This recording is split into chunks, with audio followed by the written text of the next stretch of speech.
this is my first feature over on the East Coast in New York, and so of course I put out the Facebook, MySpace, all the.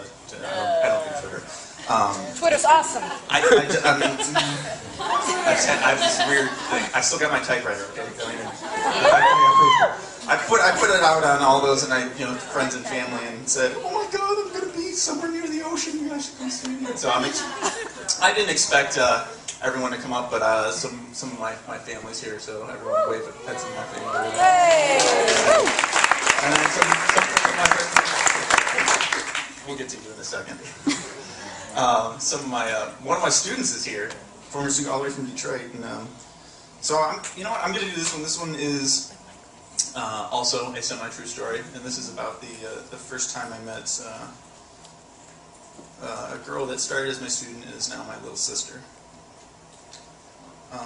This is called When I Met Her.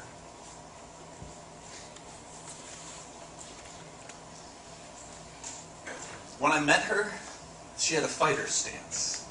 Ash between her fingers and a backwards glance that allowed her to keep tabs on all the demons piling at her doorstep.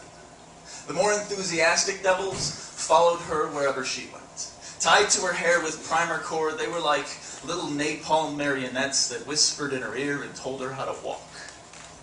And I could see all of this, just by the way she danced in off the street, with an air of confidence that many mistook as arrogance, but was really just her way of saying, my inner child would beat your inner child, given the chance. And it goes without saying that I liked her from the very beginning. She sat down across from me with a patchwork belief system, thigh-high insecurities, and some of my favorite words scarred across her back. And like one misfit recognizes another, I know it was more of a challenge than a request. But she said, teach me. And I am terrified of the day that I don't understand we can speak with our eyelids. The way they turn down like the corners of our mouth. The tension in the neck when we think no one is watching. The silence we hold between breaths. And I am terrified of the day that I don't realize there is a difference between what is said and what is meant. She said, teach me. And yet, I heard her say, tell me there is an end. Or at least shelter in sight. That pain converts to wisdom because I've been willing to believe I just need to hear someone say it. Tell me, how am I to understand identity when I don't comprehend my parents? Tell me, how am I to gain religion when all I have is the gospel according to 3 a.m. catching bread knives against the skin when all I really wanted was to feel something touch me? Tell me that the road I chose is worth the fight. Because I've been fighting all along, I just don't know what it's worth. Tell me what it is to be beautiful. She said, teach me.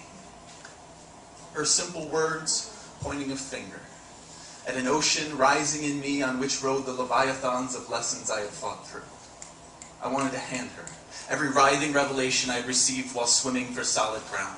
I wanted to collect on my tongue the broken bricks of Babel and show her the answers as I had seen them painted on its walls. The world is a vast and magnificent place, just for having you in it. More often than not, you are exactly where you need to be. The most important miracles are the small ones that go unnoticed every day, and there is a miracle in finally becoming aware. Love doesn't always happen the way you'd expect it. Truth, though disarming, is never a weapon. Patience can heal all the great wounds. So take all the time you need to make yourself beautiful. Take all the time you need to realize you always and already are. I wanted her to hear this. To know it, to store it beneath her skin and grow it. So I prayed in that moment, one misfit heard another.